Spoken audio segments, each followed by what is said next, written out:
Hey everyone, it's Nicole Nowosad, and I'm super excited to be back with Hip Kits again as a design team member.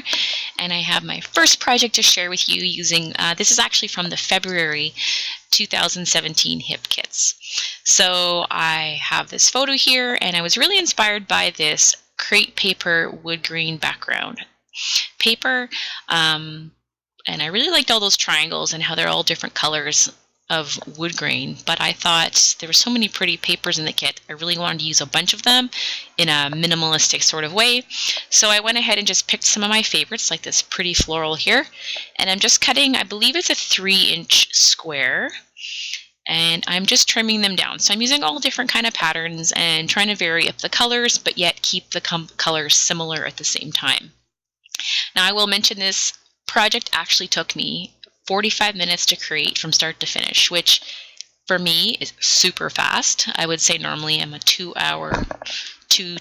hour a page scrapbooker, so I'm kind of proud of the fact that this took 45 minutes, although this is really a pretty simple page in the end. And I would say I spent the most of the time doing exactly what I'm doing here, and that's just kind of rearranging those triangles. And some of them didn't quite fit. I guess the paper is not exactly, those squares with the triangles aren't exactly 3 by 3, but you can't really notice it, I don't feel, at the end too bad. So I'm just arranging those colors.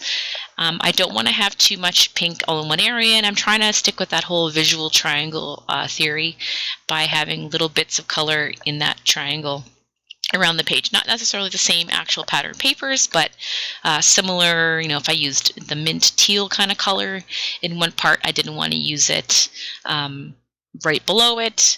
I wanted to kind of split it up a little bit on the page, as well as I didn't want to use it the same, how do I want to say it? The same alignment. So if I had the triangle points facing up on one part, I made sure that on my other piece of paper, like this pink one, for example, the points are facing down, if that makes any sort of sense. So that's kind of my nonsensical explanation of how I chose where to put the triangles.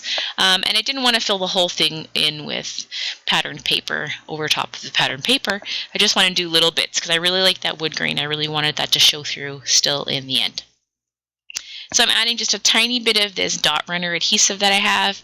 This is the one I use because I'm going to do some sewing. You can see I have my new little pink Janome machine there.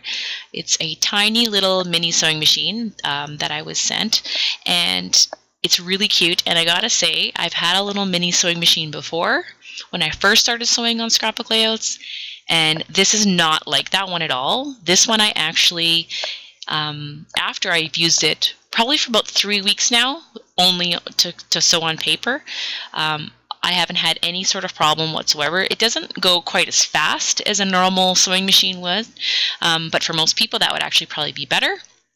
But it does all kinds of stitches. There's zigzag and straight and scallop and a whole bunch of different things like that. So I'm just doing, as you can see, a straight stitch through all my triangles, kind of to make it look like a bit of a quilted pattern. But anyway, the machine's really great. If you're a newbie sewer on your pages, I think it retails for around $100, I think, Canadian, I think. Don't quote me on that, but it's brand new, so it may even be 120. I'm really not sure. But I do recommend it. It's pretty good. It like I said, I haven't had one problem with anything getting stuck. It's everything I've been able to sew on my normal machine, I've been able to sew on this. My only, for me, because I can sew pretty fast, that's the only main difference, is that it's a lot slower and it is a little bit noisy. So, I mean, on the downside, I can take those two things. They're pretty easy, and I think for the cost, if you're kind of looking for an intro machine, it's a good one. Anyway, back to my page. What we missed there is I cut out one of the journaling cards from the journaling paper. It's from Pink Paisley. I want to say that says, leaving a little sunshine wherever you go. And I'm just fussy cutting out some flowers from the kit as well. This is from another one of the crepe paper papers. I think it's from the, is it Bloom? Is that what it's called? Oh my goodness, I can't even remember, but it's the newest, Chasing Dreams, that's it, Maggie Holmes collection. So I've cut some of those flowers out and trying to like vary up the color of them. And then I'm just going through the ephemera pack also from the kit. I believe this is all from the main kit. I didn't get the embellishment add-on in this kit, so I have the main kit as well as the paper kit, the paper add-on, the cardstock add-on. That's what I'm using. I should have said that a long time ago. But I'm just going to add my photo, and then I'm going to add really simple embellishments because I really want that background to kind of show through, along with a photo of my daughter when she was just a tiny little thing. And today, she will be, in 2 days from now, after this is posted, she'll already be turned 8, but now she'll be 8. And it's almost hard to believe that time has gone by that fast. It's just crazy. So I'm just going to add this tag from the ephemera kit, and then I've pop dotted here my kind of title, and then I'm going to start adding these butterflies. Now I'm going to sew these butterflies down, and I know that, so I'm just adding a tiny bit of adhesive just to the center of them, just to kind of get them to stick where I want them, because I'm going to add that stitching later on, and then I want those to kind of pop up a little bit. So I'm just kind of fiddling with which butterfly goes where. And I'm trying to vary the sizes and the shape of the butterfly. If you noticed on the paper, some of them are a little, wider, and some of them have longer kind of wings. So I'm just kind of trying to vary that up a little bit, making sure to use all of the colors that I used in the pattern paper throughout those butterflies, just to kind of help draw everything a little bit together. And I'm trying to decide if I want to use any more of the ephemera. Just kind of fooling around with it here, and then I decide I'm going to start thinking of that, so I'll sew the butterflies on because I know I want to do that anyway. And I'm just adding a simple straight stitch through each of the butterflies. You can see it goes pretty quickly, and then until my sewing machine thread breaks, which happens regardless, mostly because I don't use like the highest quality thread, which I probably should. It is a lot stronger. So I'm just going to add a row of stitching, and then once I've done that to each of the butterflies, I will add some foam adhesive behind the butterflies just to kind of maintain the integrity of the 3D-ness, if that's such a thing. So I'm going to add just a tiny little bit of foam adhesive behind the wings, and that kind of helps keep them puffy without being super chunky, and that way when it goes in an album later, if they actually make into an album, you don't want to see the stack of album pages I have to go in albums, but that's another day's story. But by the time these get into an album page protector, they'll still be puffy in the page protector. And then I decided I liked that puffy gold heart, but just not there. And so I decided I was going to rip apart this die cut ephemera and just take them of the florally, I think it's a rose type shape. And then I've decided I'm going to add more of this ephemera, adding in some of these pretty rose kind of flowers that are in there. And I'm going to add some foam adhesive behind just the edges of those to get those to stick down. Then I have this wonder, there's too many good things to put on the page, and I don't want to go like super crazy, but then I decided I'm going to add some chipboard. There's this really great chipboard set in the kit.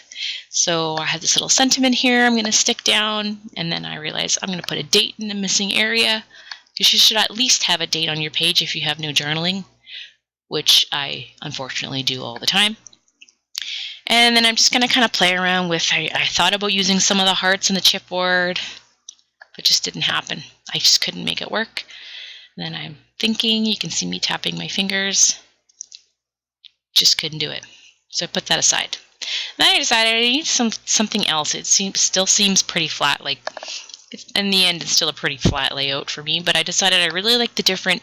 This is like a striped patterned circle from this pattern paper. So I decided to add just a few of those circles throughout the background, just to kind of soften up all the sharper edges from that from that quilted background. So I'm just gonna tuck little bits of paper, and I punched kind of one of each color. So there's like a blue color, a teal, and I think I do a bit of like the yellow kind of color.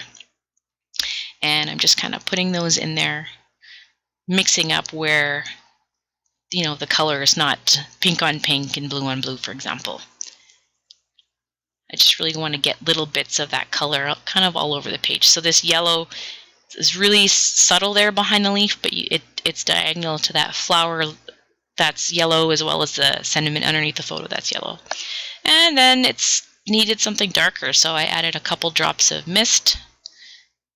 Just a couple little things just to kind of scatter around the page, just to kind of balance out and bring some depth. And then I'm going to add a couple of these really cute buttons. I think these are Chamel buttons, epoxy buttons, super cute. And I wanted to add some of these gold glitter foam plus signs, but they just didn't go with the whole theme of the page, so I think I'm going to call that one it. And I think that is what we call our wrap once I fiddle with my dot. So yeah, here we go. Here are the stitch butterflies. They're so pretty, and I don't know what's wrong with me, but I can't stop fussy cutting things. And these are really, really easy to fussy cut out. And I should have layered some butterflies together, small over large, but that's okay. Here's some just of that stitch detail I did on the background. Didn't go too crazy, just a few little strips here and there. And I really like how this one turned out. So thanks for joining me. I will see you soon. If you want to check out more of my work, I have lots here on my blog at justnix.blogspot.com. See you later.